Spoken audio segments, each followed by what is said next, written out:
Hello students, देखिए आज हमारे पास में लेक्चर है ऑप्टिक्स, जिसमें हम यूनिट 6 जो है उसमें डिस्कस करेंगे ऑप्टिक्स। देखिए ऑप्टिक्स मीन्स क्या है। ऑप्टिक्स मीन्स यानी जिसमें आप लाइट के नेचर के बारे में पढ़ रहे हैं, लाइट के बारे में स्टडी करेंगे। Optics means optics is the branch of physics in which we deals with the study of light, यानी लाइट के बारे में जिसमें हम स्टडी करते हैं उसका हम क्या है ऑप्टिक्स। ऑप्टिक्स के अंदर आपके पास में दो टाइप्स की ऑप्टिक्स है। First is the geometrical optics and second is the wave optics.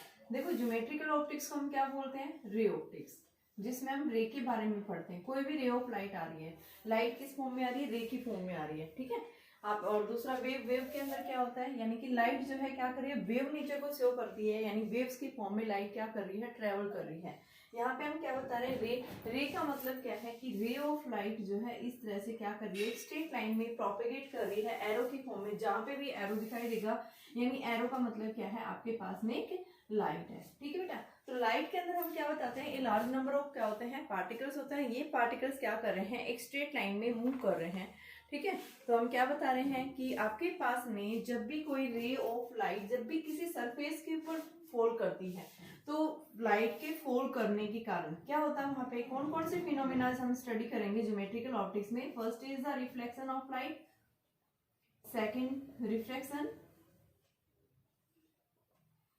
Third TIR, यानी वेरियस फिनोमेना जो हम स्टडी करेंगे लाइट के बारे में उसको हम क्या बोलते हैं, यानी क्या है वो आपके पास में ज्योमेट्रिकल ऑप्टिक्स है। यानी लाइट जो है किस तरह से, लाइट जो है कैसे प्रोपेगेट करती है। लाइट जो है स्ट्रीम ऑफ पार्टिकल्स है, यानी क्या होता है ये स्ट्रीम ऑफ पार्टिकल्स है, stream of particles which are moves in a straight line.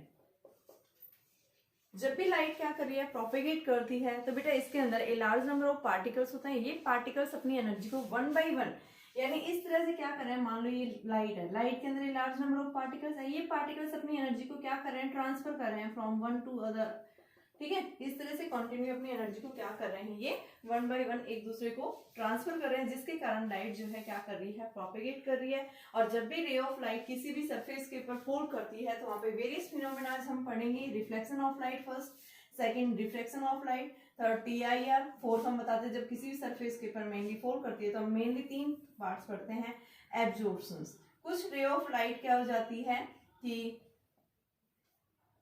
Reflection हो जाता है। मान लो ये मेरे पास में एक रे ऑफ सरफेस है, इस सरफेस के ऊपर कोई भी रे ऑफ लाइट आके फॉल हुई, क्या हुआ, यहाँ से इस सरफेस से कुछ रे ऑफ लाइट रिफ्लेक्ट होगी, कुछ रे ऑफ लाइट यहाँ से क्या होगी, ट्रांसफर होगी, यानी कि रिफ्लेक्शन हो गया। और कुछ रे ऑफ लाइट इस सरफेस ने क्या कर लिया, उसको एब्जॉर्ब कर लिया। तो किसी भी सरफेस के ऊपर जब भी कोई रे ऑफ लाइट फॉल करती है, तो वहां पे हम क्या बताते हैं, वेरियस फिनोमेना जो है अकर्स होते हैं।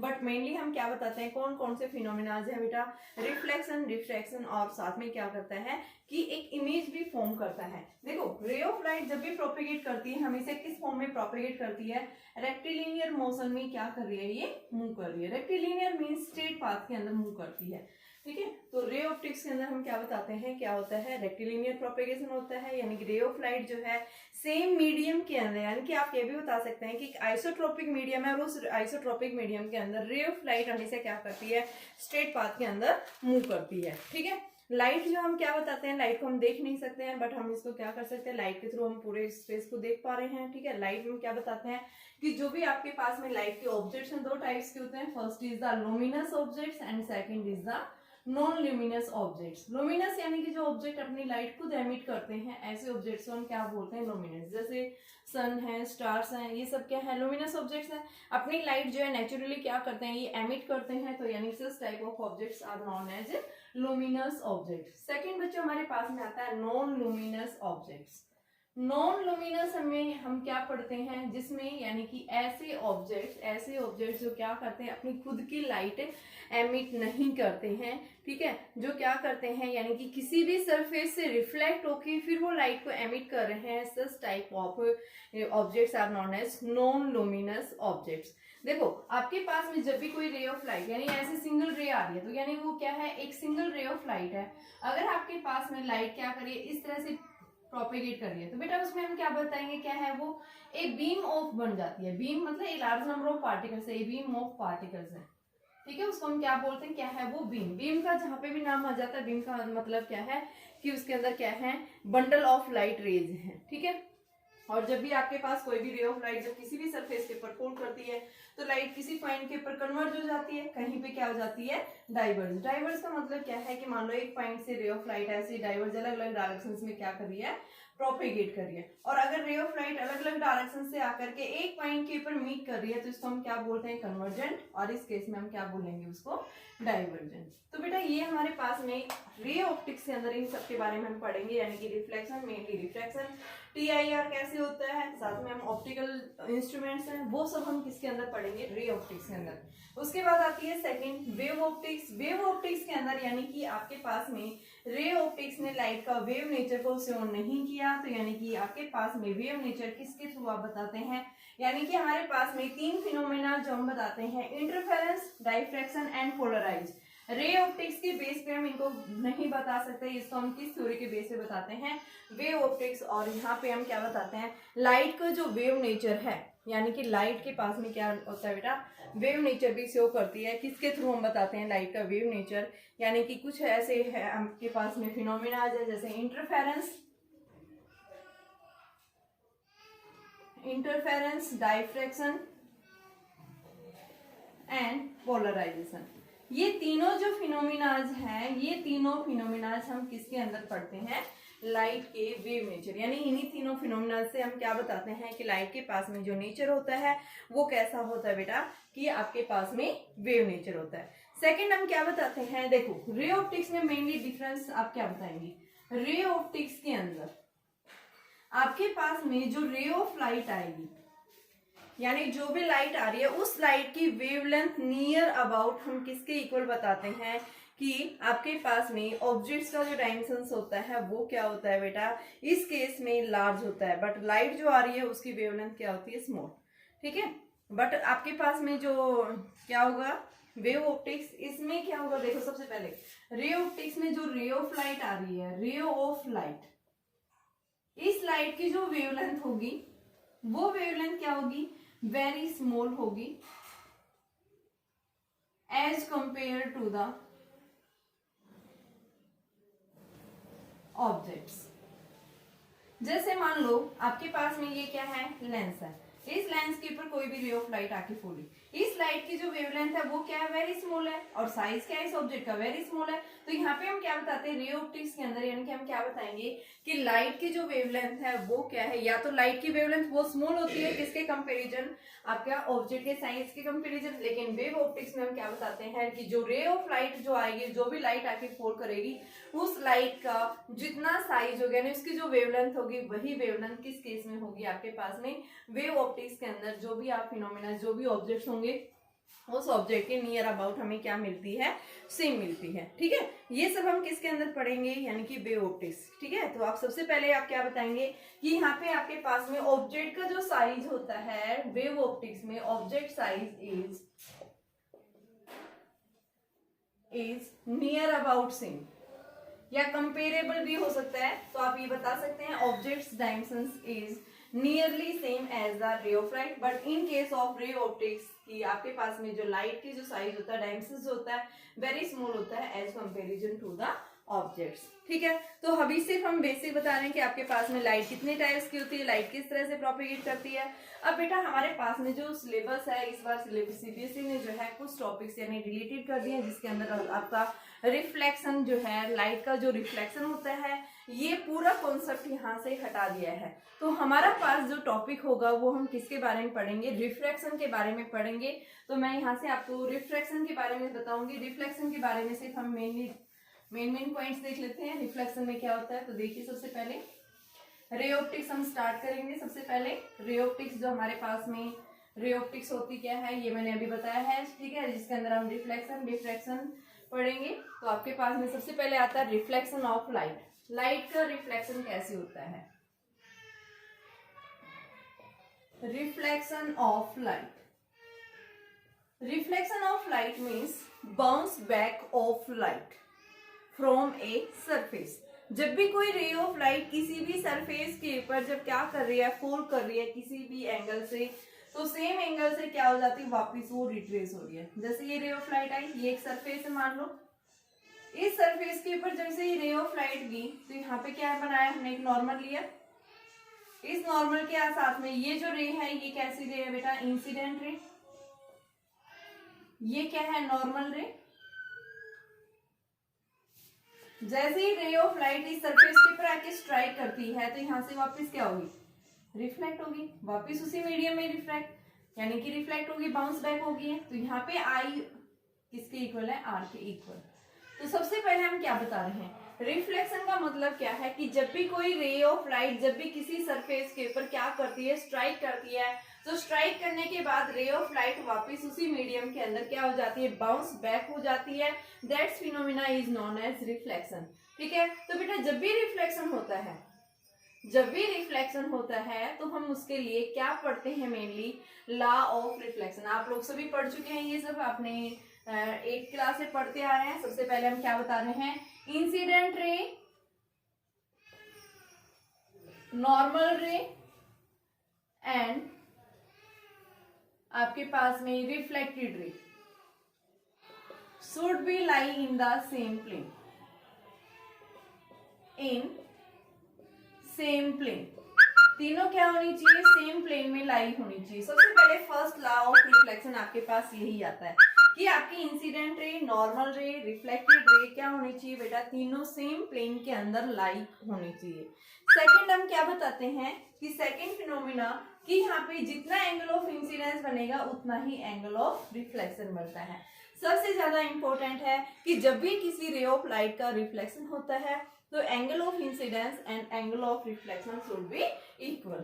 ठीक है, तीसरा हम क्या बताते हैं यहाँ से कि आपके पास जैसे ही रे ऑफ लाइट आके फॉल कर रही है, ठीक है बेटा, मेनली तो आप क्या बता रहे हैं, इंसिडेंट रे, नॉर्मल रे, रिफ्लेक्टेड रेस क्या होनी चाहिए, शुड बी सेम प्लेन के अंदर लाइन होनी चाहिए। दूसरा हम क्या बता रहे हैं यहाँ पे कि एंगल ऑफ इंसिडेंस जो है वो किसके इक्वल होनी चाहिए, आपके पास में एंगल ऑफ रिफ्लेक्शन के इक्वल। तीसरा हम बताते हैं कि जो एंगल ऑफ डेविएशन बनता है कि जैसे कोई भी रे ऑफ लाइट इस मिरर के ऊपर आके फॉल कर रही है, मान लो ये मिरर है, ठीक है, इस मिरर के ऊपर आके फॉल कर रही है, M1 M2 सरफेस के ऊपर आके फॉल कर रही है, मिरर की बजाय सरफेस है ये, तो यहाँ से मान लो ये मेरे पास इंसिडेंट रे है, तो हम डेविएशन को पढ़ना चाह रहे हैं। तो डेविएशन का मतलब क्या है कि अगर आप इंसिडेंट रे को आगे की तरफ बढ़ा दें तो इस इंसिडेंट रे ने रिफ्लेक्टेड के साथ में जो एंगल बनाया है इस एंगल को हम क्या बोलते हैं, डेविएशन।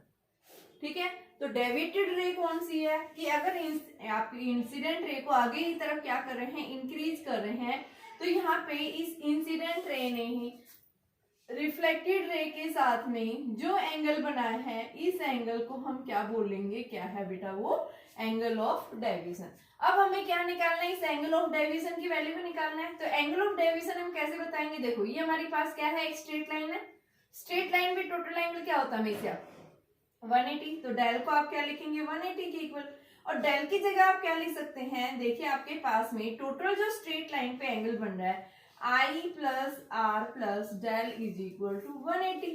अब मुझे निकालना क्या है, डेल निकालना है, तो यहाँ पे आपके पास में एंगल I किसके इक्वल है, एंगल R के इक्वल है, क्योंकि रिफ्लेक्शन हुआ है। रिफ्लेक्शन के केस में आपने कंडीशन पढ़ी अभी कि एंगल ऑफ इंसिडेंस जो होगा वो किसके इक्वल होगा बेटा, एंगल ऑफ R के इक्वल। तो यहाँ पे हम क्या दिखा रहे हैं, एंगल I और एंगल R सेम दिखा रहे हैं, तो इसको मैं क्या लिख सकती हूँ, एंगल 2I प्लस में डेल इज इक्वल टू 180। तो आपके पास डेल जो बना वो क्या बना, 180 माइनस 2I के इक्वल बन गया। तो ये 180 माइनस 2I जो बना है ये हमारे पास में क्या है, ये एंगल ऑफ डेविएशन।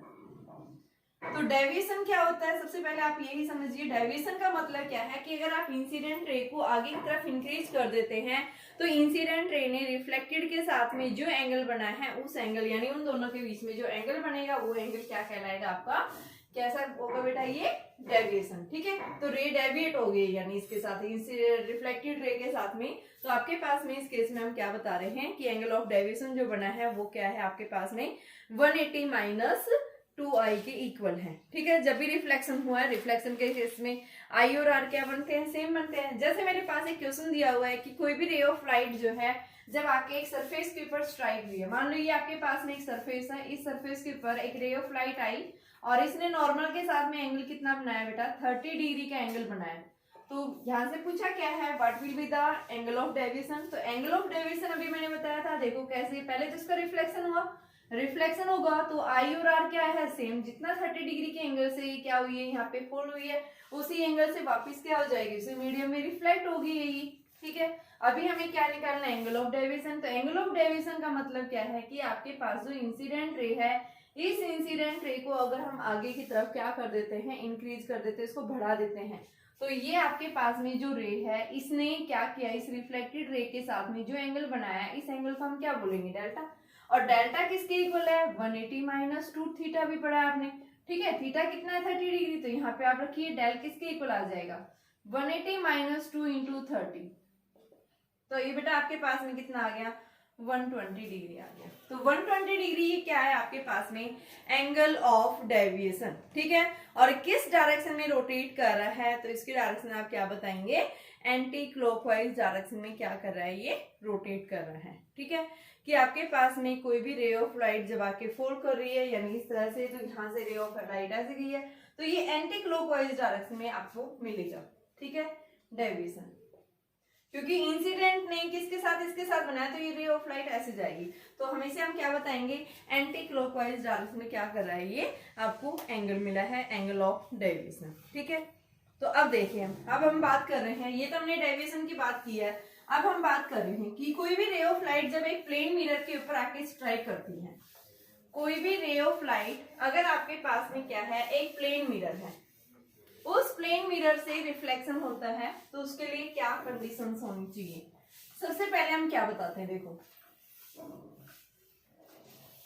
ये मान लो मेरे पास एक प्लेन मिरर है,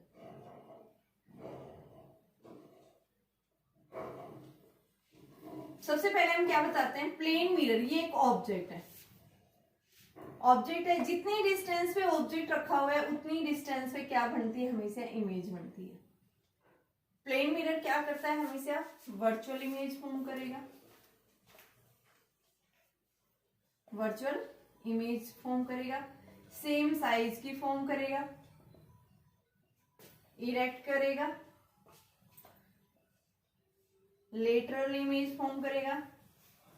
ठीक है, इरेक्ट, लेटरल, ठीक है, सेम साइज की, जितने डिस्टेंस पे ऑब्जेक्ट रखा है उतनी डिस्टेंस पे क्या होती है, हमेशा इमेज फॉर्म होती है। जिस वेलोसिटी से ऑब्जेक्ट मूव कर रहा है उसी वेलोसिटी से क्या करेगी, इमेज भी मूव करेगी। या फिर ऑब्जेक्ट आपका एज इट इज रखा हुआ और मिरर क्या कर रहा है, रोटेट मूव कर रहा है, तो आप क्या बताएंगे कि मिरर जितनी जिससे मूव कर रहा है, तो उसी के रेस्पेक्ट में इमेज भी क्या हो जाएगी, उसकी पोजीशन चेंज हो जाती है। ठीक है, अब देखिए आपके पास में कि आपके पास जो हमने क्या बताया कि सेम साइज की सेम डिस्टेंस पे क्या करता है, ये एक अपराइट इमेज फॉर्म करता है, और लेटरल इन्वर्जन क्या करता है, ये शो करता है। लेटरल इन्वर्जन का मतलब क्या है, लेटरल इन्वर्जन का मतलब जैसे मैंने ये एफ ऐसे दिखाया, तो इस साइड ये क्या कर देगा, इसको ऐसे उल्टा कर देगा। ठीक है, लेटरल इन्वर्जन आपने देखा होगा, जैसे एम्बुलेंस लिखा होता है गाड़ियों के ऊपर, तो आपने देखा होता है अंदर हमें ऐसे लगता है उल्टा लगा रखा है, लेकिन वो बाहर से वो क्या होता है, सीधा, यानी कि क्या कर देता है प्लेन मिरर, उसको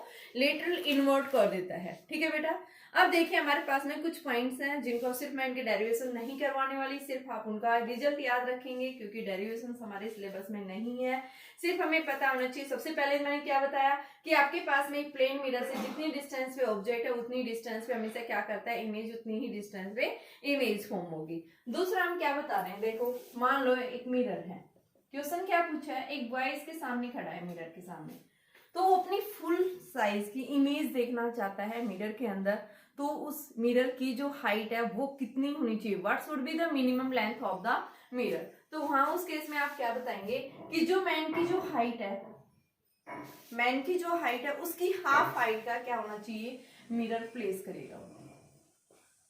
ठीक है, यानी कि अपनी फुल साइज की इमेज को फॉर्म करने के लिए क्या करेगा, वो अपनी की जो उसकी हाइट है उसकी क्या करेगा, हाफ हाइट का क्या होनी चाहिए, मिरर की मिनिमम लेंथ होनी चाहिए। सेकंड आता है, अगर हमारे पास में दो मिरर्स हमने रखे हैं, दो मिरर्स लिए, और अगर हमने उन मिरर्स को कैसे रखा, पैरेलल प्लेस किया, मान लो एक मिरर ये हो गया, दूसरा मिरर ये है, अगर दो मिरर्स को अगर हमने क्या रखा है बेटा, पैरेलल रखा है, और इनके बीच में कोई एक ऑब्जेक्ट है, तो ये क्या करेगा, कितनी नंबर ऑफ इमेज फॉर्म करेगा, इनफाइनाइट।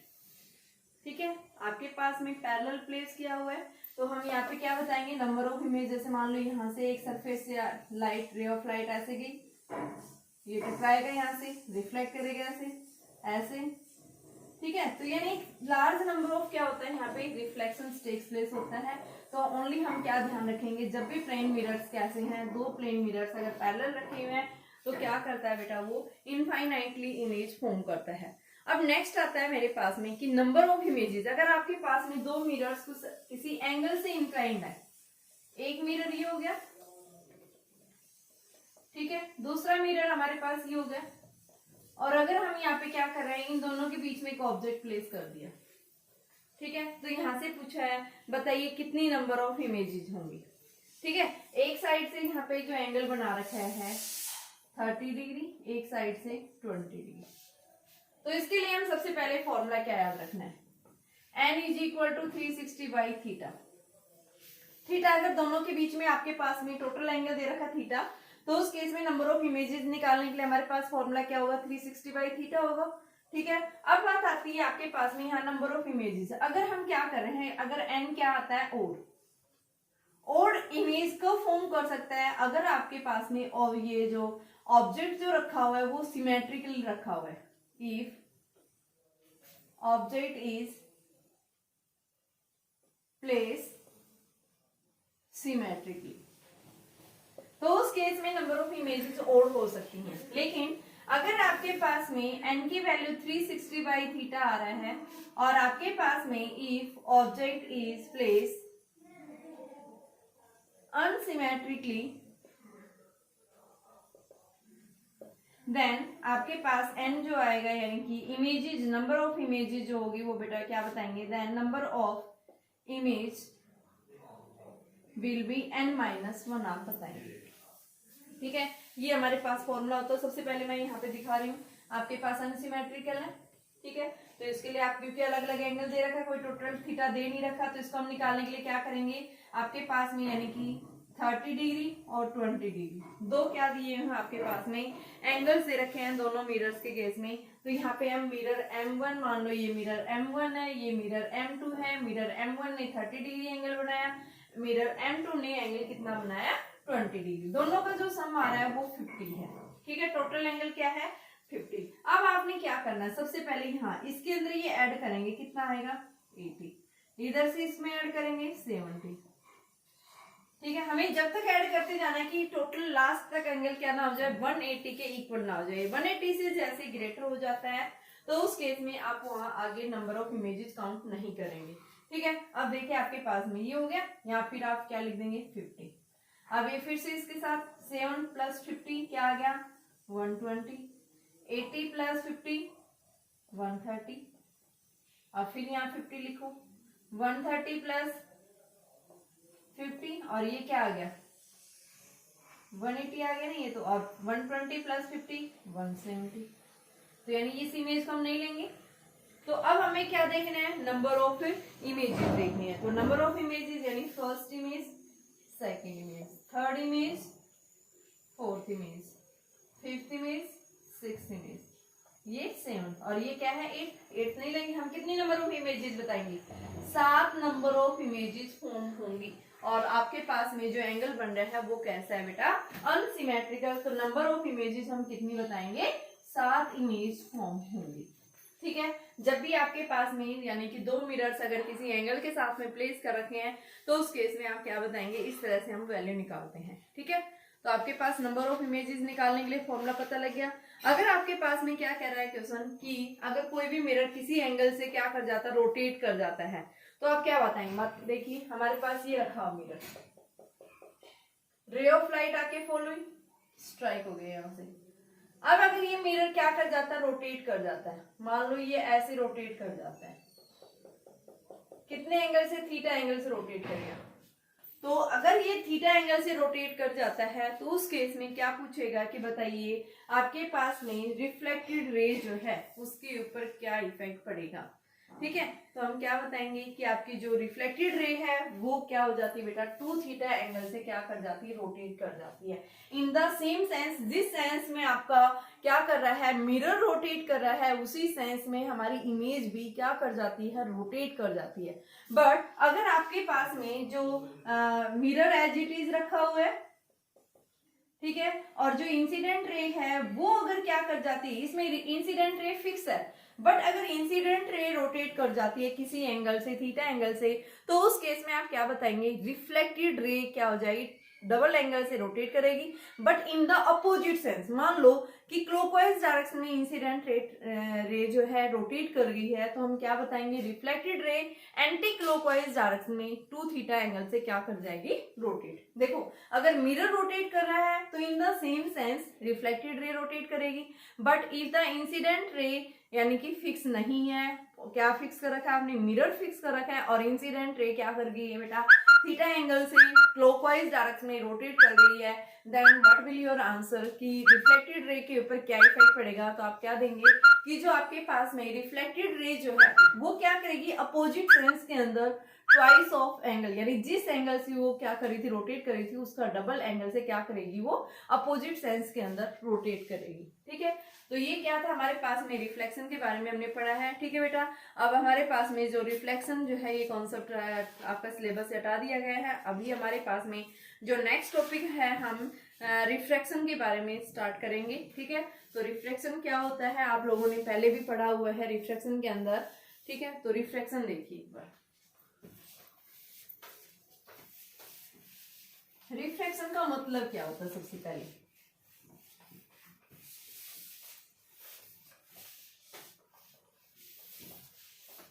देखिए बेटा, रिफ्रैक्शन हमारा जो सिलेबस है एग्जाम में, जो अभी हमारा क्वेश्चन आने हैं रिफ्रैक्शन से आने हैं, तो सबसे पहले हम एक बार बेसिक कर लेते हैं, रिफ्रैक्शन का मतलब क्या होता है। ठीक है, रिफ्रैक्शन का मतलब क्या है, देखो अभी हमने क्या पढ़ा था, रिफ्लेक्शन। रिफ्लेक्शन में क्या हो रहा था, रे ऑफ लाइट जब किसी सरफेस के ऊपर स्ट्राइक कर रही है तो उसी मीडियम में वापस क्या हो जाती है, बाउंस बैक हो जाती है, तो उसको हम क्या बोलते हैं, उस फिनोमिना को रिफ्लेक्शन। और रिफ्लेक्शन के केस में हमने क्या बताया है, एंगल ऑफ इंसिडेंस जो है वो किसके इक्वल होता है, एंगल ऑफ रिफ्लेक्शन के इक्वल। अब यहाँ पे रिफ्लेक्शन में क्या होता है, देखो मान लो मेरे पास में क्या है, ये एक गिलास रखा हुआ है और मैंने यहाँ पे पानी डाला हुआ है, इसके अंदर कोई भी रे ऑफ लाइट आके फॉल कर रही है इस सरफेस, ये क्या है, एक सरफेस है जो क्या कर रहा है, तो ये इंटरफेस बोलते हैं।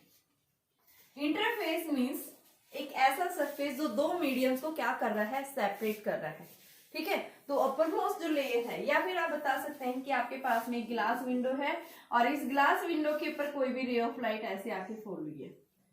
ठीक है, जो रे ऑफ लाइट आ रही है ये क्या है, हमारी इंसिडेंट है। यहाँ पे हमने क्या लिया, नॉर्मल लिया, ये क्या है, ग्लास है। ठीक है बेटा, तो जैसे ही रे ऑफ लाइट जाएगी तो इसने नॉर्मल के साथ एंगल आई बनाया। अब बेटा रेयरर्स, ये क्या है, आपके पास मीडियम एयर है यहाँ पे, और ये एक मीडियम क्या हो गया, ग्लास। जब रे ऑफ लाइट एक मीडियम से दूसरे मीडियम में जा रही है तो लाइट जो है वो क्या हो रही है, नॉर्मल के टुवर्ड्स से बेंड हो गई। और जब ये यहाँ से लाइट निकली है तो इस केस में क्या हो गया, डेंसर से रेयर में जा रही है, तो क्या हो जाएगा, ये नॉर्मल से अवे बेंड हो गया, यानी इस तरह से निकल जाएगी, इस तरह से बेंड हो जाएगी। तो यानी ये क्या हुआ, क्यों हुआ ऐसा कि रे ऑफ लाइट क्या हो जाती है, बेंड हो रही है। जब भी कोई रे ऑफ लाइट एक मीडियम से दूसरे मीडियम में एंटर कर रही है तो रे ऑफ लाइट या तो नॉर्मल के टुवर्ड्स या फिर नॉर्मल से अवे क्या हो रही है, बेंड हो रही है। यानी bending of light from one medium to another medium is known as refraction of light. यानी उस फिनोमिना को हम क्या बोलते हैं, क्या हो गया, यानी कि रिफ्रैक्शन हो गया। जैसे मान लो आपके घर के अंदर क्या हो रही है, बाहर से सनलाइट आ रही है और खिड़की में से क्या हो रही है, लाइट पास हो रही है अंदर। ठीक है, तो यानी लाइट जो है वो एंटर हो रही है, यानी कि बाहर से आपके पास में जो एयर से, और वो कहाँ, रूम के अंदर रोशनी आ रही है, तो यानी क्या हुआ, वहां पे रिफ्रैक्शन हुआ। ठीक है, कोई भी रे ऑफ लाइट, अगर मान लो आपने एक सोर्स रख दिया लाइट का, कहाँ, पानी के अंदर। ठीक है, मान लो आपने क्या रखा, बल्ब रखा। ठीक है, तो उसमें से क्या हो रही है, लाइट एमिट हो रही है, बाहर दिखाई दे रहा है उसको।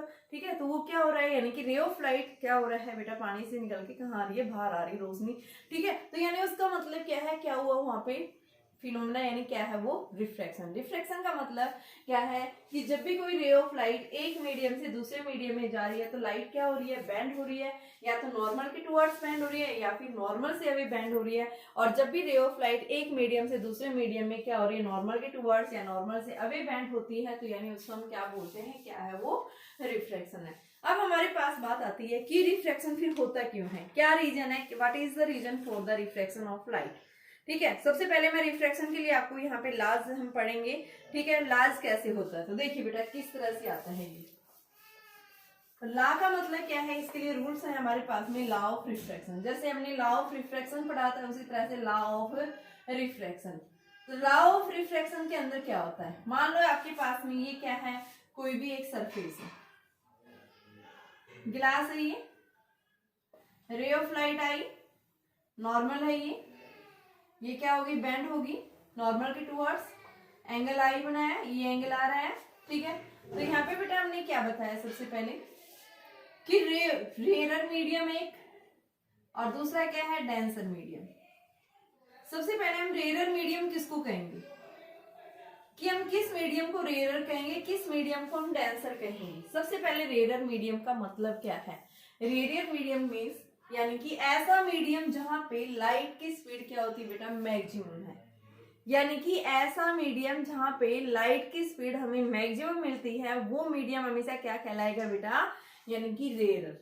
दूसरा आता है डेंसर मीडियम, यानी ऑप्टिकली डेंस मीडियम होगा, यानी रे ऑफ लाइट जैसे उस मीडियम में जाके फॉल कर रही है, लाइट की स्पीड क्या हो जाती है, डिक्रीज हो जाती है, ठीक है। जब भी कोई रे ऑफ लाइट एक मीडियम से दूसरे मीडियम में जा रही है तो लाइट की स्पीड अगर क्या होगी, ज्यादा से कम हो गई, तो यानी हम क्या बताएंगे, रे ऑफ लाइट रेयर से डेंसर में हो गया। यानी जहां पे लाइट की स्पीड ज्यादा मिलती है उस मीडियम को हम रेयर मीडियम कहेंगे, और जहां लाइट की स्पीड कम होगी उस मीडियम को हम क्या कहेंगे, डेंसर मीडियम।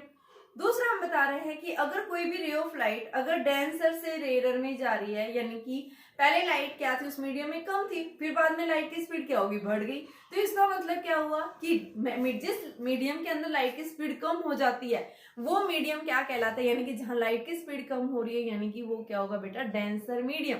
और उस मीडियम के अंदर रिफ्रैक्टिव इंडेक्स जो है क्या होता है, ज्यादा होता है, ठीक है। तो यहाँ पे हम रिफ्रैक्टिव इंडेक्स क्या बताएंगे कि आपके पास में डेंसर मीडियम के लिए रिफ्रैक्टिव इंडेक्स से क्या है, कांस्टेंट टर्म होती है, और ये कांस्टेंट क्या कहलाती है, यानी रिफ्रैक्टिव इंडेक्स एक कांस्टेंट टर्म है जो क्या करती है, it is the ratio of speed of light in vacuum to the speed of light in medium. इन दोनों का जो रेशो आता है उस कांस्टेंट टर्म को हम क्या बोलते हैं, क्या है, रिफ्रैक्टिव इंडेक्स। तो सबसे पहले हमारे पास में आता है ऑप्टिकली रेयर मीडियम का मतलब क्या है, ऑप्टिकली डेंसर मीडियम का मतलब क्या है। ऑप्टिकली रेयर मीडियम यानी कि ऐसा मीडियम जहां पे लाइट की स्पीड क्या हो रही है, यानी कि मैक्सिमम है, और ऑप्टिकली डेंसर मीडियम मीन्स जहां पे लाइट की स्पीड क्या हो रही है, कम हो रही है। तो देखो यहाँ स्पीड कम होगी तो रिफ्रैक्टिव इंडेक्स ज्यादा है, अगर यहाँ स्पीड क्या होगी बेटा, कम हो गई तो ये ज्यादा है, और यहाँ बढ़ गई वहां रिफ्रैक्टिव इंडेक्स कम है। तो यानी रिफ्रैक्टिव इंडेक्स के बेस पे ही हम बताते हैं कि वो मीडियम आपके पास में किस तरह का है, रेयर मीडियम होगा या ऑप्टिकली डेंसर मीडियम होगा। तो ऑप्टिकल रेयर मीडियम और ऑप्टिकल डेंसर मीडियम में डिपेंड करता है लाइट की स्पीड किस मीडियम में क्या हो रही है बेटा, ज्यादा यानी कि बढ़ रही है या कम हो रही है, ठीक है। अब आता है हमारे पास में कि रिफ्लेक्शन क्या होता है। तो उसके लिए सबसे पहले आप वही कंडीशन याद करेंगे जो आपने रिफ्लेक्शन के केस में पढ़ा था कि आपके पास में incident ray, reflected normal ray and the reflected ray should be lie in the same plane. First class जो हम क्या बताएंगे, आपकी रिफ्लेक्टेड रे, ये reflected ray, normal ray and the incident ray should be lie in the same plane. दूसरा हम क्या बताएंगे, स्नेल्स लॉ। स्नेल्स लॉ देखो क्या कहता है, स्नेल्स लॉ कहता है आपके पास में, वेरी इंपॉर्टेंट है बेटा, न्यूमेरिकल्स भी इसी के ऊपर जो पूछे जाते हैं 1 मार्क्स के अंदर, अभी आपके यहाँ से जो है एमसीक्यूज क्वेश्चंस में पूछे जा सकते हैं। तो देखो ये क्या है बेटा, एयर है, ये एयर को हम क्या बोलते हैं, रेयर मीडियम। क्यों बोलते हैं रेयर मीडियम, क्योंकि एयर के अंदर जो लाइट की स्पीड जो होती है वो मैक्सिमम होती है। वैक्यूम है, वैक्यूम के केस में हम क्या बताते हैं, लाइट की स्पीड क्या है, मैक्सिमम। तो यहाँ पे जब भी कोई रे ऑफ लाइट अगर एयर के अंदर प्रोपेगेट कर रही है तो उस केस में हम क्या बताएंगे, लाइट की स्पीड मैक्सिमम होगी। और जिस मीडियम में लाइट की स्पीड मैक्सिमम होती है वो मीडियम किस तरह से बिहेव करता है, acts as an rare medium. तो ये हमारे पास रेयर मीडियम हो गया, ये हमारे पास में क्या हो गया, डेंसर मीडियम हो गया। तो देखो यहाँ कोई भी रे ऑफ लाइट आ रही है तो इस केस में मैंने रिफ्रैक्टिव इंडेक्स ν1 को 1 ले लिया, और इस केस में मैंने रिफ्रैक्टिव इंडेक्स को ν ले लिया। तो देखो आप स्नेल्स लॉ क्या कहता है, स्नेल्स लॉ ये कहता है कि जिस सरफेस के ऊपर, ये देखो 2 सरफेस है ग्लास स्लैब के, ये एक स्लैब भी मैंने ग्लास सरफेस का एक रिफ्लेक्टिंग सरफेस ही हो गया, दूसरा सरफेस ही हो गया। तो मैं फर्स्ट रिफ्लेक्टिंग सरफेस के ऊपर मैं क्या कर रही हूँ, स्नेल्स लॉ अप्लाई करूंगी। तो स्नेल्स लॉ ये कहता है कि आपके पास में the product of the refractive index, rare medium यानी इस फर्स्ट सरफेस के ऊपर जो रेयर मीडियम की तरफ लाई कर रहा है, तो वहां पे रिफ्रैक्टिव इंडेक्स का जो प्रोडक्ट किसके साथ में, sine of angle of incidence will be equal to the refractive index in the another medium, दूसरा मीडियम क्या है, ग्लास है, ग्लास का रिफ्रैक्टिव इंडेक्स क्या ले रखा है, न्यूटन, न्यूटन ले लिया मैंने, और sine of angle of R. ठीक है बेटा, तो ये क्या आ गया, ν1 sine I is equal to ν2 sine R. तो यहां से हम क्या लिख सकते हैं, sine I upon sine R is equal to ν2 by ν1। ठीक है, और इस ν2 बाई ν1 का मतलब क्या है कि रिफ्रैक्टिव इंडेक्स है सेकंड मीडियम का, किसके रेस्पेक्ट में, फर्स्ट के रेस्पेक्ट में।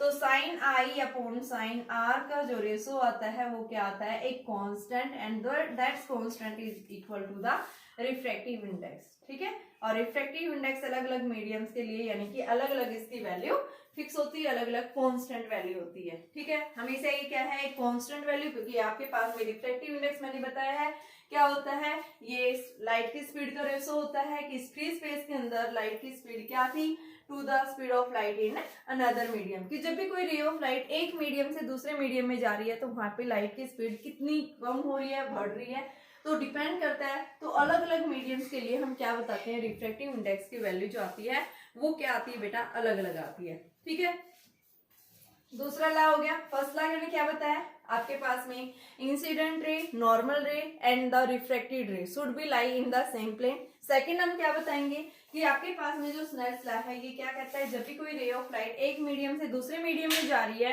तो किसी भी सरफेस के ऊपर जब भी रिफ्रैक्शन टेक्स प्लेस होता है तो हम क्या बताते हैं कि हमारे पास में जो स्नेल्स लॉ यानी क्या कहता है, the product of the refractive index जो आएगा वो किसके यानी कि होगा, यानी कि product of the refractive index and the sine of angle of incidence will be equal to the product of refractive index in another medium to the, यानी कि किसका प्रोडक्ट हो रहा है, sine of angle of refraction.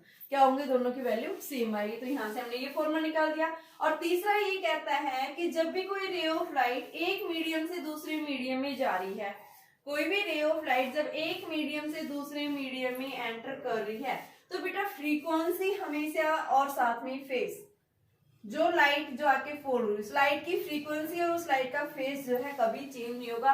और other factors जो हैं यानी वेवलेंथ है, आपके पास में स्पीड है, वो क्या हो जाती है, लाइट की चेंज हो जाती है, बट फ्रीक्वेंसी और फेस जो है वो रिमेन्स क्या रहेंगे, सेम रहेंगे। वो क्यों चेंज नहीं होते, तो उसका रीजन आप क्या बताएंगे कि आपके पास में जो फ्रीक्वेंसी है एंड द फेस जो है वो किसके ऊपर डिपेंड करते हैं, एंगल्स यानी सोर्स के ऊपर डिपेंड करते हैं। ठीक है, तो हम क्या बताएंगे, फ्रीक्वेंसी और फेस जो है वो क्या रहेगा, रिमेन सेम, बट वेवलेंथ है, स्पीड है, वो क्या हो जाती है, चेंज हो जाती है। तो हमारे पास में 3 लॉ जाते हैं यहाँ से। ठीक है, अब मैं इसी फिनोमिना से बताऊंगी कि रे ऑफ लाइट जब रेयर से डेंसर में जा रही है तो नॉर्मल की तरफ क्यों बेंड हो जाती है, और दूसरा जब डेंसर से रेयर में जाती है तो नॉर्मल से अवे बेंड हो जाती है, क्यों होती है। तो देखिए, ये मीडियम लिया मैंने डेंसर, ये मीडियम लिया मैंने रेयर, यहां से कोई भी रे ऑफ लाइट आई, इस तरह क्या के फॉल हुई, इंसिडेंट रे है, एंगल आई बनाया, रेयर मीडियम में लाइट की स्पीड ज्यादा होती है